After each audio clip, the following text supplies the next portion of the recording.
2003년 인천 서구 가자동의 한 허름한 주택가에서 대한민국 역사에 남을 잔혹한 사건이 벌어졌습니다.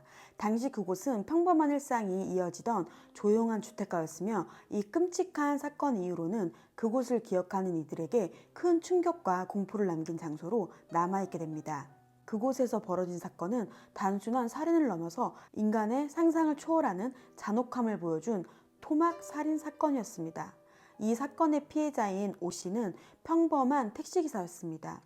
하지만 그가 겪게 될 비극은 누구도 상상할 수 없을 만큼 끔찍했어요.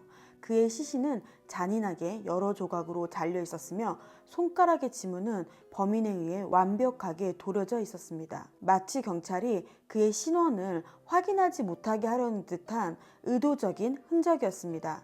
범죄의 잔혹함을 넘어서 범인의 치밀한 계획과 냉혹한 실행 능력까지 엿볼 수 있는 부분이었죠. 이 끔찍한 사건의 주범은 당시 20대 초반에 불과했던 강 씨와 민 씨였습니다.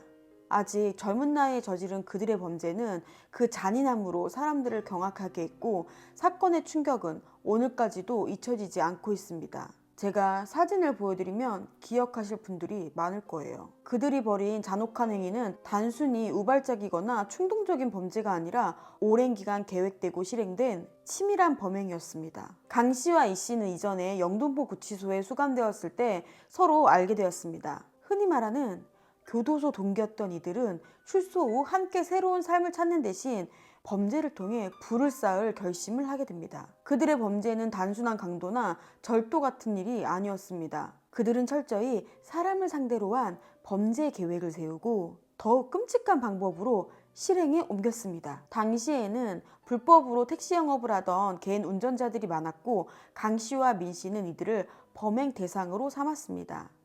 이들은 인터넷 PC방에서 광고를 통해 택시기사 오 씨와 접촉하게 되었고 강릉까지 25만 원을 주겠다는 제안으로 오 씨를 유인했습니다. 오 씨는 아무 의심 없이 이들의 제안을 수락했습니다. 거금 25만 원이었으니까요. 두 남자는 오 씨가 운행하는 택시에 몸을 싣고 마치 여행을 떠나는 것처럼 자연스럽게 길을 나섰습니다. 하지만 그 평온함은 얼마 가지 않았습니다. 한참을 달리던 도중 그들은 갑자기 차를 갓길에 세우라고 요구했습니다. 오 씨는 별다른 생각 없이 차를 세웠지만 이때부터 그의 악몽이 시작되었습니다. 두 남자는 마치 계획이라도 한 듯 동시에 오 씨를 무자비하게 폭행하기 시작했습니다. 그들은 오 씨의 손과 발을 묶고 그의 눈과 입을 테이프로 가린 후 강 씨의 집으로 납치했습니다. 이들에게 오 씨의 생명은 그저 일시적인 장애물에 불과했던 것 같습니다. 강 씨와 민 씨는 오 씨를 강 씨의 집으로 끌고 들어간 후 마치 아무 일도 없었다는 듯이 잠을 자러 갔습니다. 덕분에 오 씨는 그 순간 필사적으로 탈출을 시도할 수 있게 되었습니다. 그의 발은 결박되어 있었지만 간실히 발목에 끈을 풀었고 이 틈을 타서 탈출을 감행했습니다.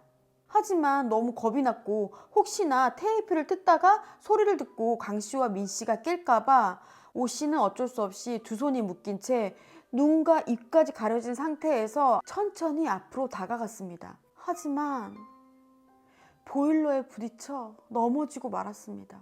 이 소리에 깬 강 씨와 민 씨는 오 씨의 도주를 막기 위해 다시 오 씨를 붙잡았고 이전보다 훨씬 더 무자비한 폭행을 가했습니다. 그들은 단지 오 씨가 도망치려 했다는 이유로 분노하며 그의 얼굴을 테이프로 완전히 감싸기까지 했습니다. 숨을 쉴 수 없게 된 오 씨는 결국 그 자리에서 목숨을 잃고 말았습니다. 그들에게 오 씨의 죽음은 그저 계획의 일부였을 뿐이었습니다. 그들의 목표는 더 큰 것이었기 때문입니다. 그들은 다시 피해자를 물색하기 시작했습니다. 이번에는 화상 채팅을 통해 여성 이 씨를 만나게 됩니다. 이 씨 또한 오 씨처럼 잔혹한 운명을 맞이하게 되었습니다. 이들은 이 씨를 강 씨의 집으로 데려온 후 며칠 동안 번갈아가며 성폭행을 했습니다. 그리고 이 씨가 감당할 수 없는 공포 속에 있을 때 그들은 이전에 살해한 오 씨의 시신을 그녀 앞에 끌어다 놓았습니다. 오 씨의 시신은 이미 처참하게 훼손되어 있었고 그들은 이 씨에게도 시신을 훼손하라고 강요했습니다. 두려움에 떨고 있던 이 씨는 어쩔 수 없이 그들의 말에 따를 수밖에 없었습니다. 이들은 오 씨의 시신을 파란 플라스틱 통에 담아 방치했고 함께 OC 시신을 훼손한 이 씨에게는 이제 공범이 되었으니 신고하지 말라고 협박했습니다. 그러나 이 씨는 두려움 속에서도 탈출 감행했고 결국 경찰에 신고하게 되었습니다. 경찰은 이 씨의 신고를 바탕으로 강 씨와 민 씨를 체포했습니다. 이 사건의 주범인 강 씨는 무기징역을 선고받았으나 공범인 민 씨는 단 7년형을 선고받아 많은 이들의 분노를 샀습니다. 현재 민 씨는 이미 출소해서 사회로 돌아온 상태입니다. 끔찍한 범죄를 저지른 이가 여전히 우리 주변에 있을 수 있다는 사실은 소름이 끼치고 두려움을 자아냅니다.